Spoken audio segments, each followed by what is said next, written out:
Okay, so today we are just going to see some website and how to, for example, do the ENGS sequencing, right?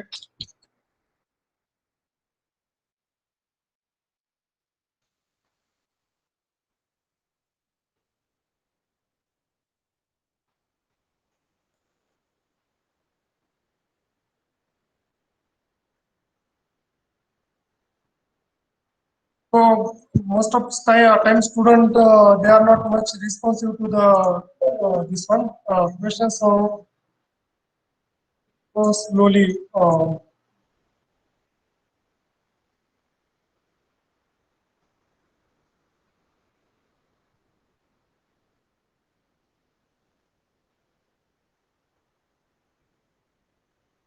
So we have this microarray chip method, next generation sequencing method, right? So we have in our syllabus this central dogma, right? Central dogma of molecular biology.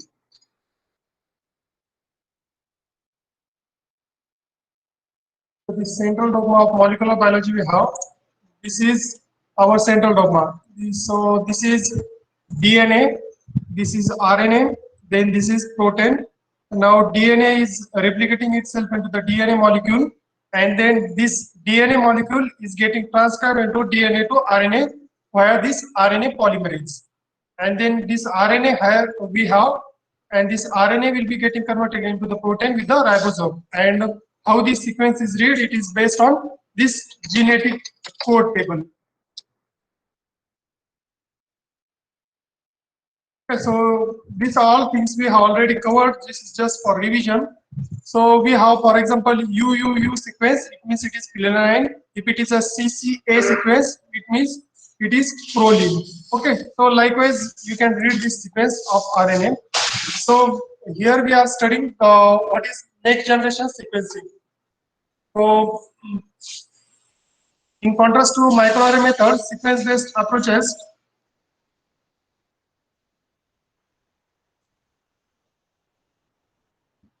sequencing-based approaches directly determine the nucleic acid sequence of given DNA or cDNA molecule. So we have seen here, we have this DNA molecule, and we have already seen what is nucleotide and how this nucleotide sequence can be determined. So we want to determine this nucleotide sequence. When we say it is a DNA, we want to determine its sequence. So that is why we have this sequencing technologies, and this is one of the sequencing technology.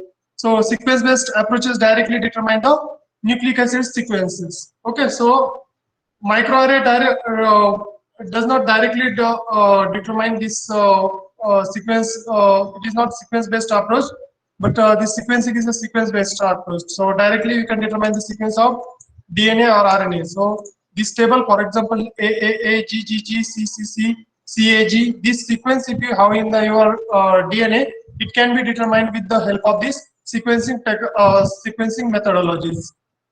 The first major foray into DNA sequencing was Human Genome Project. So this project was which is first generation sequencing is known as a Sanger sequencing. The chain termination method took 13 years and cost $3 billion, which is completed in 2003.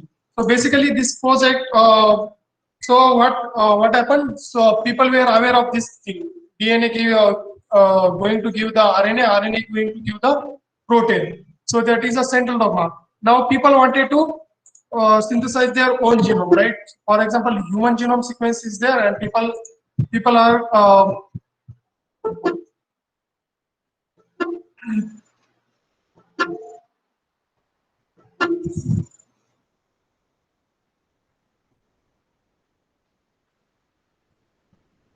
okay. So we have our own genome, right? So when we say genome, so basically we have cell, right? So this is our cell.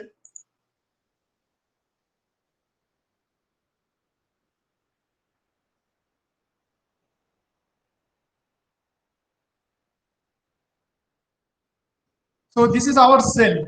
So we have cell, nuclear pore we have here, we have cytoplasm here, then we have lysozyme, mitochondria, Golgi body, centriole, and this is animal cell basically. Smooth endoplasmic reticulum, rough endoplasmic reticulum, ribosome, nucleolus, and nucleus. And inside this nucleus, we have nucleolus. Okay, so basically you can see some strands here.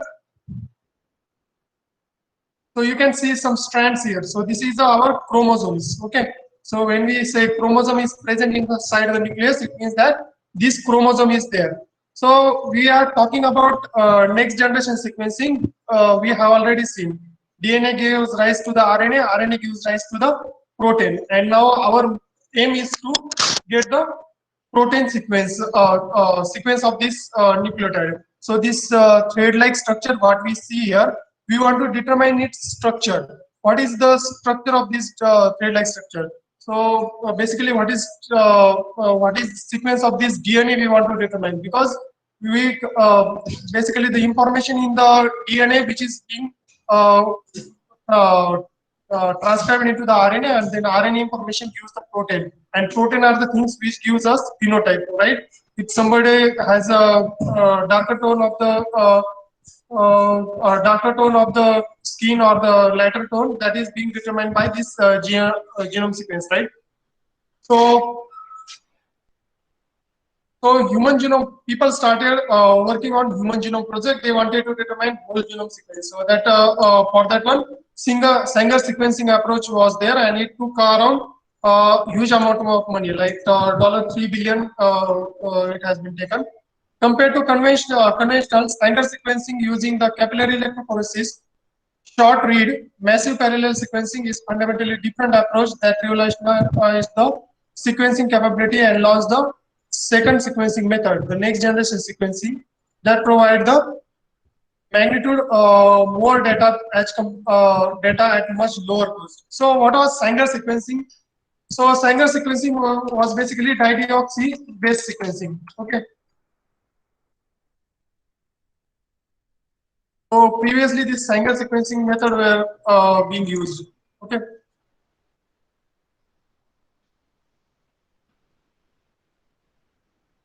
So Sanger sequencing was capillary electrophoresis based method. Based on this capillary electrophoresis based method, this sequencing was being done. Okay. So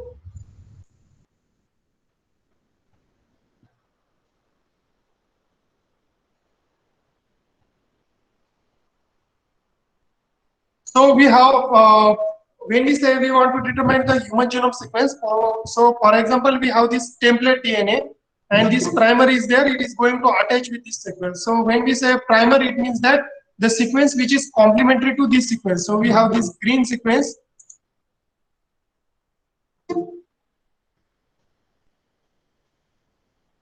So basically, in this lecture, we are going to discuss very short topic, right? Short topic. We are going to understand that this concept only. Little bit concept, not many concepts we are going to cover in one lecture. So this is our genome sequence. So for example, this is a template, and here is a primer sequence. So next we have is a dideoxy TTP, thymine triphosphate. DD means dideoxy. Dideoxy means it has a dideoxy residue attached on the triphosphate. Okay. So here is our normal deoxyadenosine triphosphate, and here we had dideoxy triphosphate. Dideoxy means this OH group is not present here. Okay, so dideoxy. So whenever dideoxy nucleotide is present, this chain will get terminated. So we have DD-NTPs, DD-TTP, DD-CTP.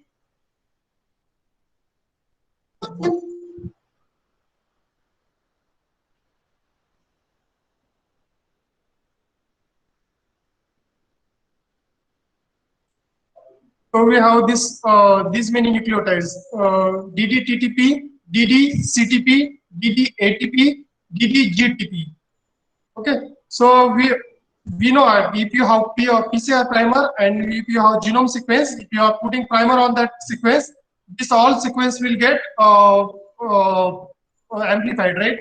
So that is what is happening here, 5 prime to 3 prime. So here this is a pink color. So this pink color is a DGTP came here. Now this chain has terminated.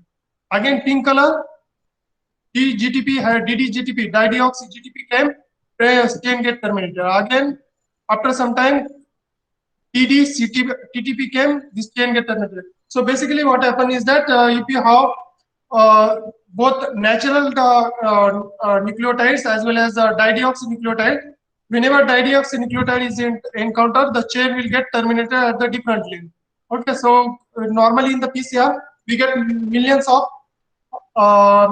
this template getting amplified, right? So in this case, we are getting different length this thing template. Okay, so this is different length template. So basically, we have started with this DNA. So we have DNA to RNA, RNA to protein. DNA to RNA is a translation. So here is our DNA, for example, and here is a primer. It has to amplify. One DNA template is there. We want to make multiple DNA template. So that is a simple PCR type reaction. Primary elongation and chain termination. So primary will elongate, PCR will happen. But there is a chain termination reaction also. For chain termination reaction, we are using dideoxynucleotide triphosphate. So you can see here this is our dideoxynucleotide. Okay. So what happened is that now we have started with this template DNA. We have got different length sequences, DNA sequences. So this is different length, this is different length, different length. So we have increasing length here. So what we will do, this is our capillary. So this is capillary gel. Okay, so this is capillary is there. So this is the pen-like structure is there. In pen-like structure, we have gel. So this is capillary gel. So this is capillary gel electrophoresis separation of the DNA fragment. So if you separate the DNA fragment based on this capillary electrophoresis, so this different length fragment will move at the different time point. So we have detector here, laser here. So we will be passing laser beam to this capillary, and it will be detected here. Why this laser beam will help in the detect? Why detector will detect the this different length this chain? So this is one DNA, this is second DNA, 1 DNA, 2 DNA, 3 DNA, 4 DNA, 5 DNA, 6 DNA. Different DNA lengths are there. Why it will detect? Because at the end it has a nucleotide triphosphate. So this three prime which is there, it can be either pink, green, blue, or red. So different color fluorophore we have attached with it, and now this fluorophore can be detected in the detector. And this detector is being connected with this computer, and it is being connected with this printer. For example, this printer will be giving this chromatograph. So basically, this DNA sequence is there, and ultimately when we are doing the Sanger sequencing, we are getting chromatograph like this. So this is basically laser detection of fluorochrome and computational sequence analysis. So this is a laser-based detection. So we will zoom it here. So we want to determine the DNA sequence. So why we are detecting? So this is chromatograph at the end, right? So this is maximum it can zoom. So we have G here. Why we are calling it as a G? Because it is pink in color. Pink color peak is highest, so it is G. Pink color again highest, it is G. Then red color it is higher, then it is a T. So all other color we can see, all color fluorophore is present here, but only the fluorophore which has a higher color intensity. So basically this peak means it is intensity. So pink color intensity is higher means we will get G, guanosine here. So this is guanosine. T is here. So we if you see, this is a T means thymine. So again blue means cytosine. Let's see now you can put your hand on this sequence GGTCA. Put your hand on that sequence and now just observe the peak. So let's observe this sequence here. It is blue.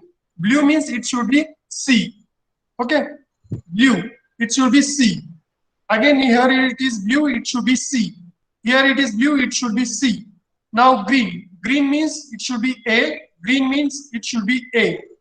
Okay. Now here you can see on the right side there is a red. There are also blue, also green, also red. Okay. So all colors are present, but the most intense color is a red color. So that is why we are denoting as a T. So based on probability curve we can find here. And what is this color? So this red color, pink color is a G, so that is why we are denoting it as a G. This green color is this G, so that is why G. So this is blue color, so the blue color, so that is why we are denoting it as a C. So that is how DNA sequence is being determined. So this is a Sanger dideoxy method of the DNA sequencing. Based on the Sanger sequencing, you can determine the DNA sequence. So coming to review of this topic, we have reaction mixture. So what is there in the reaction mixture? There is a primer. So this is primer. DNA template is there. Then dideoxynucleotide triphosphate with fluorochrome is there. Fluorochrome means this red, blue, green, pink color is attached with this deoxynucleotide triphosphate. That is a DATP, DCTP, DGTP, DTTP. Okay, so these are being attached. So we have these things. Then we have DNA polymerase. Okay, so it is polymerase chain reaction is happening. Polymerase chain reaction means we are synthesizing the DNA. So this is a primer elongation and the chain termination. Now this different fragment has been produced because chain has been terminated because of this dideoxy nucleotide triphosphate. Normally we have NTP, nucleotide triphosphate. Now here dideoxynucleotide triphosphate is there. So this is dideoxy. So this is terminating. So this DNTP is different and this DD-NTP is different. Okay. So DD means dideoxynucleotide triphosphate. DNTP means deoxynucleotide triphosphate. So different length of DNA is being produced, and this DNA length is being, we are taking all this DNA, we are taking this pen-like capillary, we are putting our DNA under the capillary gel electrophoresis separation of DNA fragment. So these DNA fragments are getting separated. Okay, so all DNA fragments are getting separated, and this laser, we are focusing laser on this DNA. So this is being detected here. So this is laser detection of fluorochrome and computational analysis. So this is the pink color. Why pink color? Pink intensity is higher. It means that G is there. Okay, so there is a G is there. This is blue color intensity. So what is blue? C. So if blue is there, it means that it is a C. Cytosine is there. So basically, pink color, guanosine, then green color, adenine, then blue color, cytosine, red color, thymine. So that is how we are using color. So like in our biochemistry reaction, we are using some qualitative test, right? So if glucose test is there, Godpot test, quantitative test, for example, red color formation is there, it is glucose is there. You can undertake its quantitation also. Likewise, in this thing, we are artificially introducing this fluorochrome. These fluorochromes, they are giving the color to our nucleotide. Also, this nucleotide are the special dideoxynucleotide triphosphate. It means it will be terminating this reaction at the different length. So different length of DNA we separate them, and then we generate the chromatograph like this. That is how we can determine this sequence. So now we can say the sequence of this DNA is the GG. So we will see sequence of our DNA. What was the sequence? We started with this plain line. Now we have sequence of our DNA. GG, TC, AT, AG, CT, GT, TT, CC, TG. So this is our length of the DNA. Okay, so that was about Sanger sequencing. So we are going very slowly. Only 3 paragraphs we are covering here. So this is the European Bioinformatics Institute EBI work page, website page. So Sanger sequencing we have. So capillary electrophoresis compared to conventional Sanger sequencing using capillary electrophoresis, short read, Massive parallel sequencing is fundamentally different approach that revolutionized the sequencing capability. So here what we are doing, we are doing the short read and the massive parallel sequencing. And the launch of second generation methods such as next generation sequence. So using short read, massive parallel sequencing, here we are using next generation sequencing. So basically it is just a sequencing, but it is newer technology. So the name has been given next generation sequencing. It indicates that it is a new generation sequencing. You can see the previously Sanger sequencing approach they were using, it took the $3 billion and it took the 13 years to sequence one human genome. Nowadays, single human genome you can synthesize within the 1 day using this technology within a very less amount of money. This next generation sequencing. So next generation sequencing, also known as a high throughput sequencing. So this next generation sequencing is also known as a high throughput sequencing. So why it is known as a high throughput? So basically, high throughput means very high amount of data will be produced, right?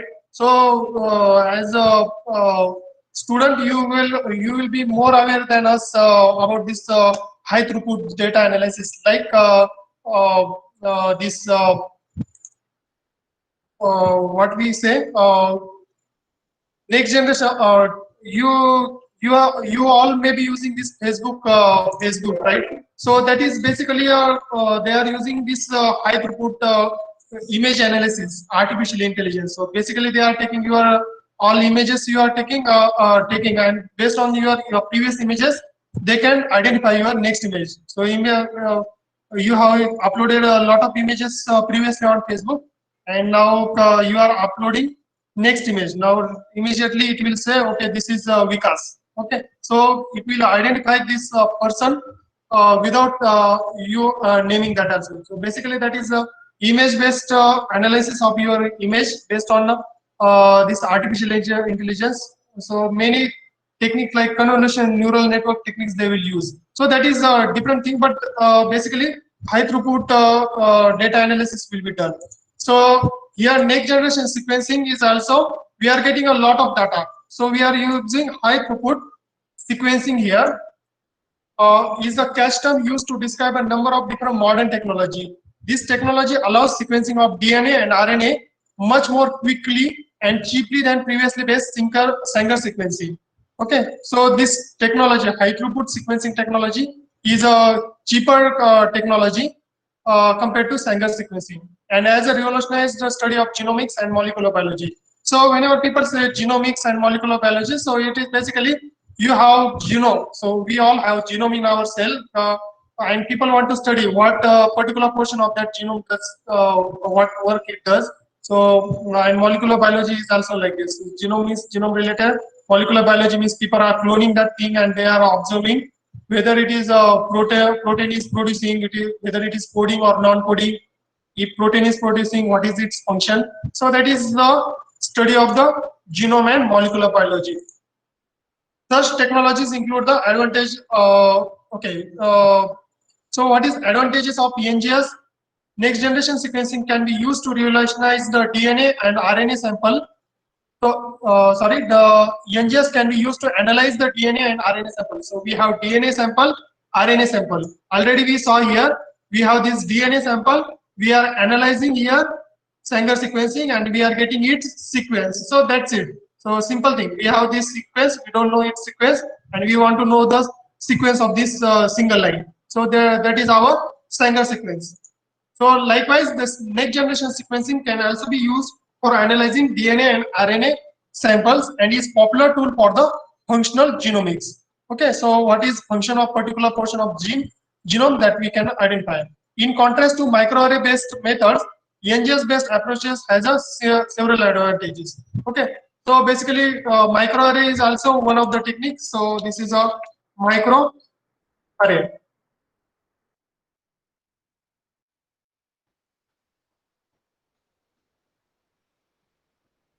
So microarray is like one chip is there, and we are putting so microarray means, for example, this is normal cell, this is cancerous cell. We have this normal cell, we have this cancerous cell.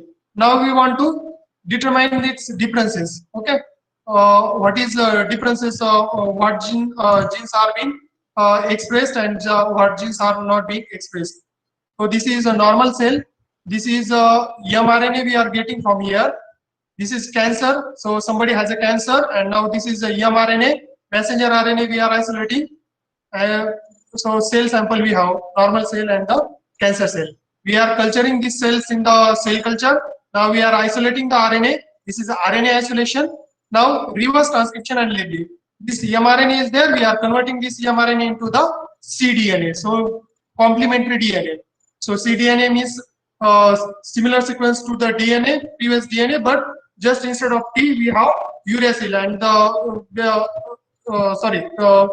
the complementary DNA means mRNA is there and complementary to that sequence. So basically T only we have in this one thymine. So this cDNA we have. Now normal cell is there. We are putting green fluorescence probe here. If it is a cancerous cell, we are putting the red fluorescence probe. Now hybridize the cDNA probes to the oligo sequence of microarray. So this is microarray chip. Microarray means we have array. Everybody may be maybe familiar with the array if they have taken some mathematics. So array is sequence like this. So this is a 6 column and 4 row. There is a 1, first, second, third. So these are like array. Okay. So we have this microarray also like this. So we call it as a microarray because we have arrangement like this. So table like arrangement, and here we have DNA sequence attached to it. Okay, so this is our DNA sequence attached to here. So we have known DNA sequences which are present in human genome. Now we are putting this normal cells green fluorescence probe here. So it is attaching here. Cancer probe, it is attaching here. So both normal and cancer cell genes are being expressed in this here. So this gene is expressed in both cells. So if it is both red and blue, will give the yellow color. So this is yellow color in present in the both. So here is first array. It is gray in color. So this is a gray, and this green cDNA from the normal cell doesn't attach here. Red fluorescent probe from the cancer cell doesn't attach here. So we have gray area here. So gray means nothing is there, not present in the cell. Okay, so this sequence doesn't get expressed in either normal cell or the cancer cell. Next we have this array. For example, this is a one array sequence attached here, and this red cDNA, red fluorescent probe get attached here. So this is a red. It is present in disease only. So this is a cancer cell. So cancer cell, we have cancer cell cDNA. We have labeled with the cDNA. Now it is getting expressed. So this is a red in color. So next we have this normal cell. It is a green in color, and here one array is there.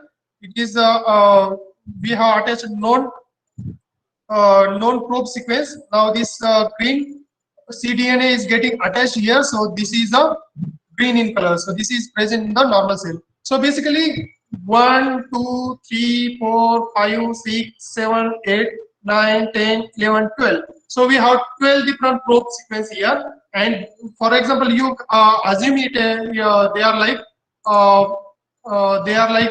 different gene sequence. Okay, we have like 20,000 gene in us. So we are here, for example, 12 genes we have. So this gene doesn't get expressed in both normal and cancer cell. This gene get expressed in both cell. This get expressed in only normal cell. This get expressed in both cell. Only in cancer cell, not getting expressed, present only in normal cell, present only in the cancer cell, present only in normal cell, present in the cancer cell, present in the both cell. So that is the microarray. That is what we call as a microarray. Okay, and what we are discussing is the next generation. So here the line is that NGS can be used to analyze the DNA sample. So basically this DNA microarray also, based on microarray also you can know the sequence of this one. If we are attaching known sequence here, and if this red is coming here, red sequence is coming here and attaching complementary, so we can deduce the complementary sequence of this red fluorescent probe here. Okay, so we can determine its sequence here. So NGS, next generation sequencing. Next generation sequencing can be used to analyze the DNA and RNA sample and is a popular tool in the functional genomics. Okay, so for functional genomics, this is a popular tool. In contrast to the microarray method, NGS based approaches has a several advantages. Okay, so NGS based approach is there. It has, we say it has a several advantages. And what are these advantages? A prior knowledge of the genome or genomic feature is not required.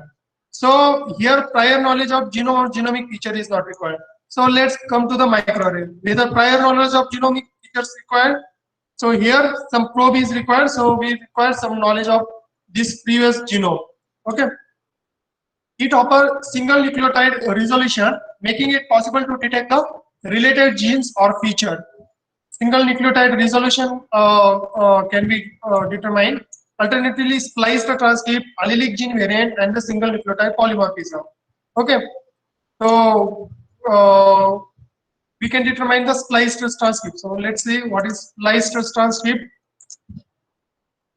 So basically, this splicing and all those things are a part of your syllabus, right? It offers single nucleotide resolution. So single nucleotide also you can determine, and it is possible to detect the related gene feature. Spliced transcript. So what is a spliced? So let's see what is splicing. So it can detect the splicing. So this is our genome. This is exon, exon 1, exon 2, exon 3, exon 4, exon 5. This is RNA, exon 1, exon 2, exon 3, exon 4, exon 5. And when we say it is undergoing the alternative splicing means 1, 2, 3, 4, 5. Okay. This basically this exon means protein coding portion. So exon is only the sequence which get translated into the protein, and in between exon 1 and exon 2 there is an intron portion. This intron portion does not get translated into the protein sequence. And when we say alternative splicing means we want to splice out this this sequence. So we get here RNA here, and this is intronic sequence present here between exon 2, exon 3, exon 3 and exon 4 there is intronic sequence. Between exon 4 and exon 5 there is intronic sequence, and we want to remove that sequence. How we can remove? Let's remove all. Exon 1 and 2 we join. Okay, 1 and 2 join. 2 and 3 we join. 2 and 3 we have joined. 3 and 4 join. Okay, 3 and 4 we have joined. 4 and 5 we join. Okay, 4 and 5 we have joined. So now we have this sequence. We translate. We get protein A. Okay, let's instead of removing everything, we also remove exon 3. If you remove exon 3 also, that is alternative splicing. Here we have 1, 2, 3. 3 is not there. Okay, 1, 2, 4, 5. So after translation, we get different protein. So same genome sequence is there, but if you are splicing at the different location, we are getting different protein sequence. So this is a protein A, this is protein B. Let's now take different protein approach. Take this 1 we have taken, 2 we have taken, 3 we have taken. Now this whole 4 portion along with its flanking intron we are forgetting. So we remove it. So after 3 we attach 5. So 4 is not there. 1, 2, 3, 5. So this will be the protein C. So basically this is the alternative splicing. Alternative splicing means we have this DNA sequence, we have exon sequence, intron sequence, and this intronic sequence we are removing. We are getting different protein. If all introns we remove sequentially, you get protein A. If you forget protein exon 3 along with this all intronic sequence, you get protein B. If you forget exon 4 along with all intronic sequence, you get protein C. So that is what alternative splicing is there. So coming to our main point, we are getting spliced transcript, allelic gene variants also we are getting. So single allelic gene variants we are getting single nucleotide polymorphism. So single nucleotide polymorphism, we will see what is single nucleotide polymorphism. So this is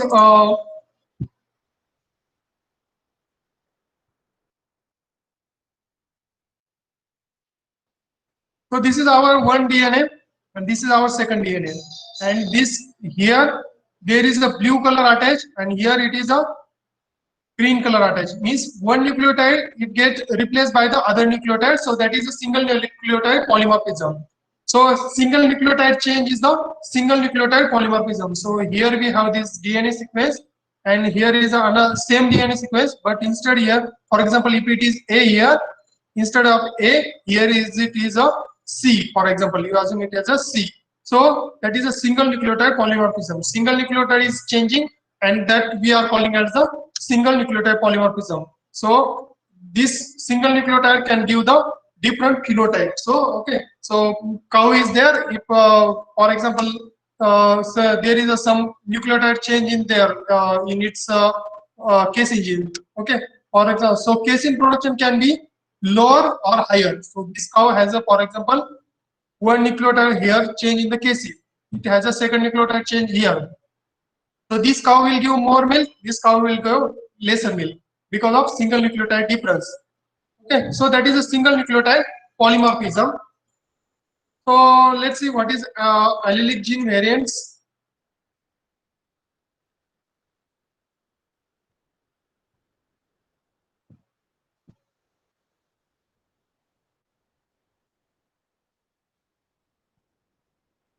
So basically, this is most of these things are the part of your this genetic course, right?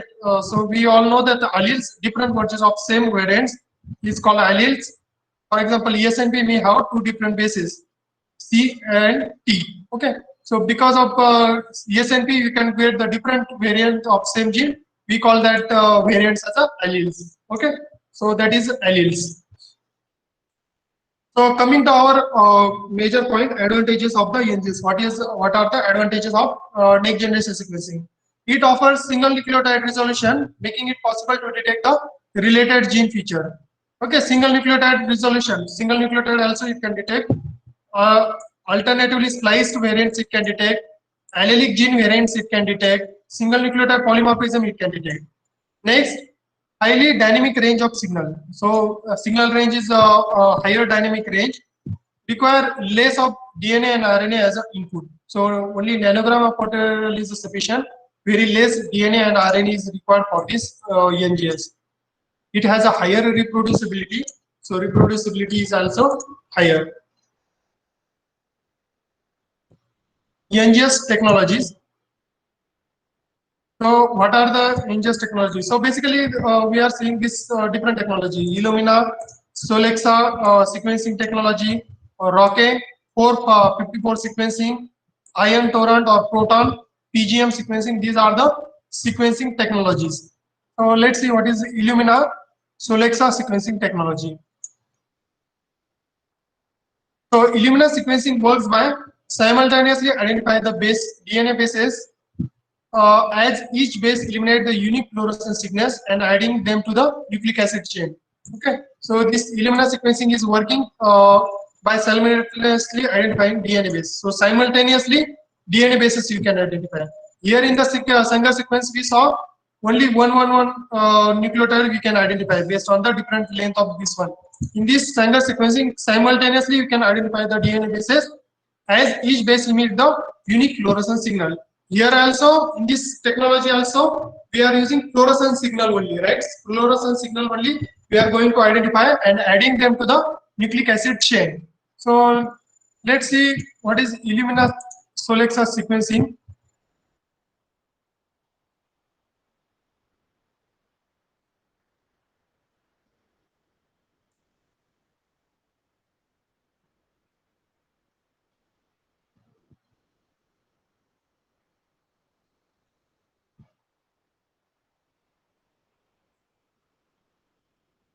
So for example, this is our flow cell.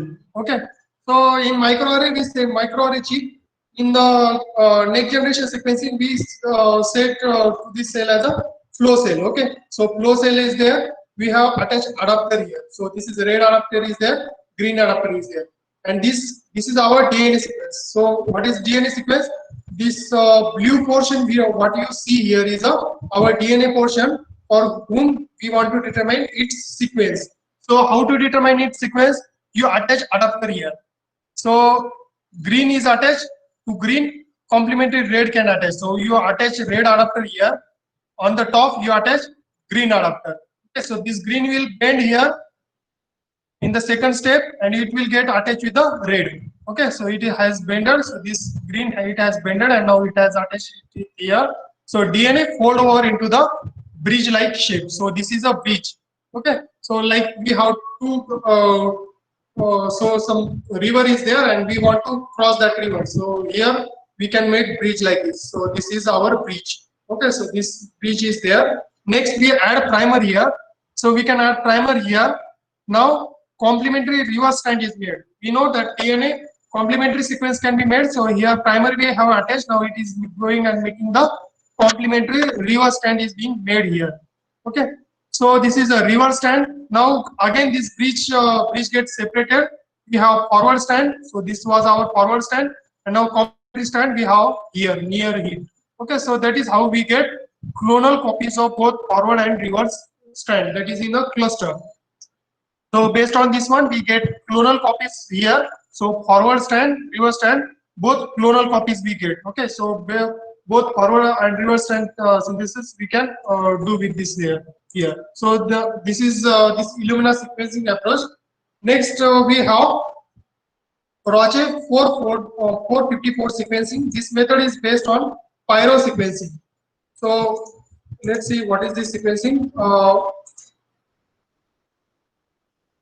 So this is a pyro sequencing based method, a technique which detect the pyrophosphate release. So we many biochemistry reaction we say there is a pyrophosphate release. Okay, so here also the pyro sequencing is using that phenomena and it is detecting pyrophosphate release again using fluorescence. Okay, fluorescence we are using here. After nucleotide is incorporated into the polymerase to new strand of DNA. So let's see what is this pyro sequencing.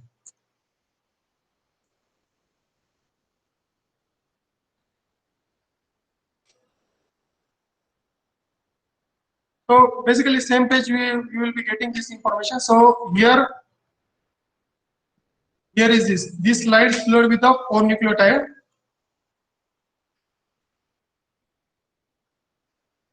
Slide is flooded with the one of the 4 DNTP where nucleotide is added next to the sequence. Here we are adding nucleotide. So this is our DNA sequence. We want to determine its sequence.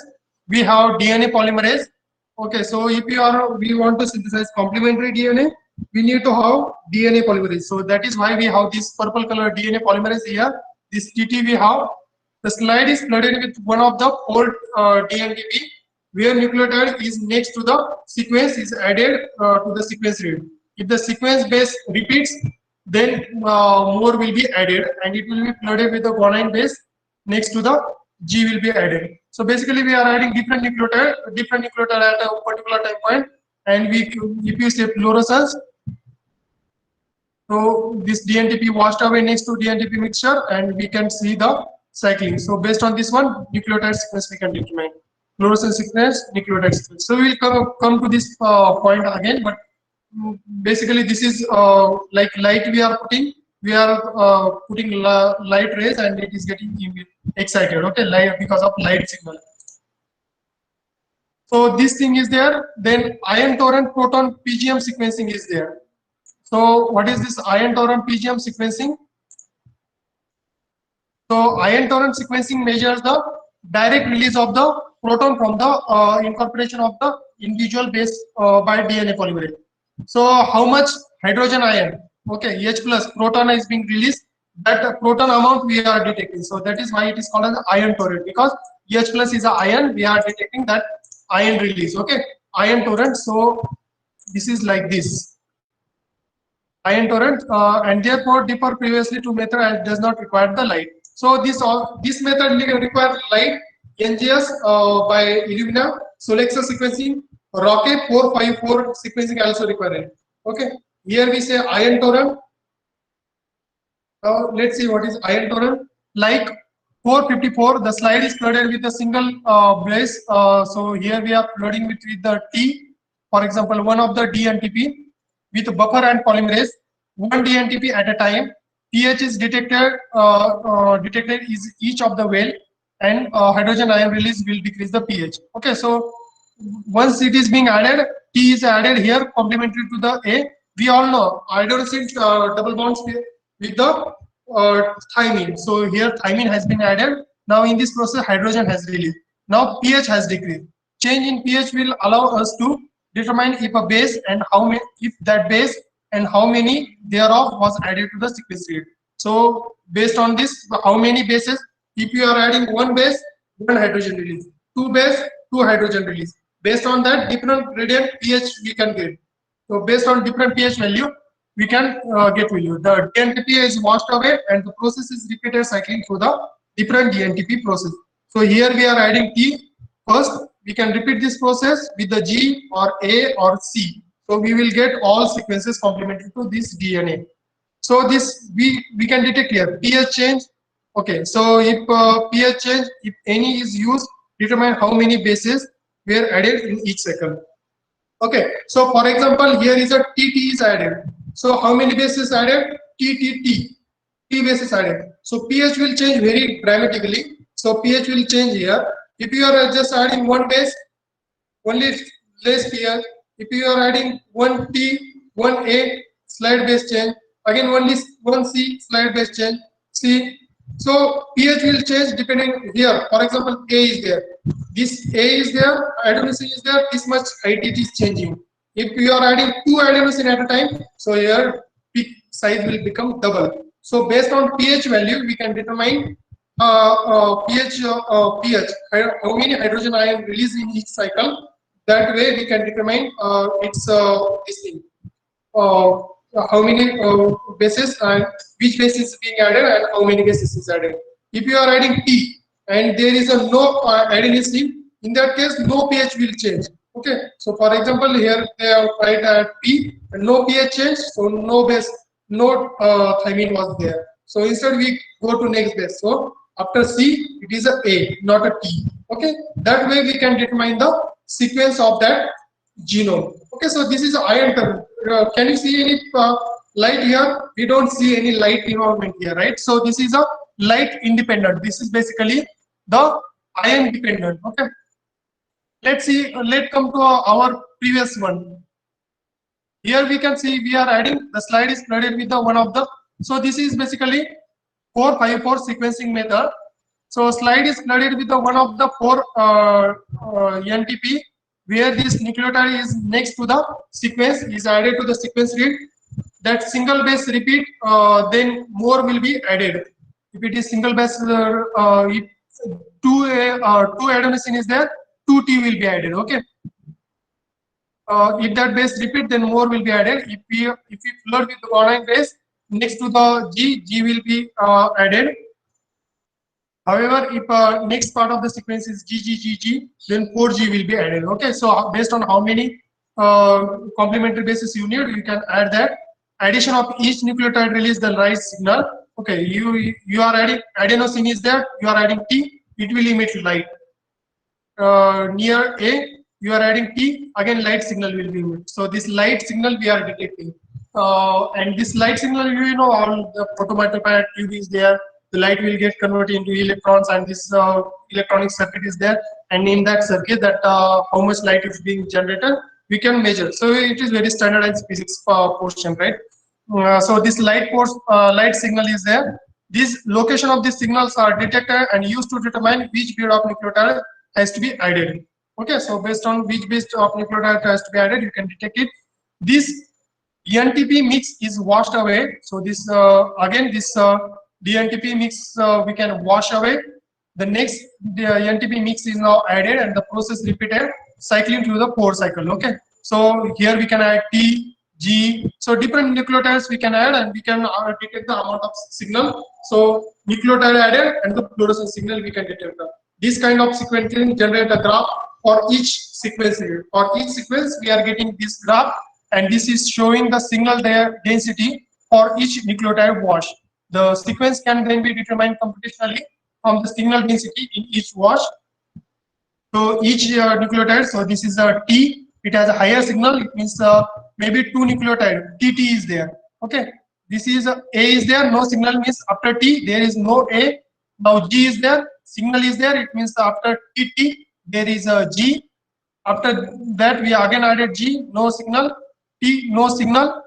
After this one A we have added. So sequence we can read like this. So this is a TT G A C T C G A. A is double, so we said AA. This is the C, this is T. Okay, so this is how we read the sequence of DNA. All the sequence read we get from the 454 will be different length because different number of the bases will be added in the each cycle. Okay, so each cycle we will get different length because we are adding different this one. Okay, we will try to complete one page.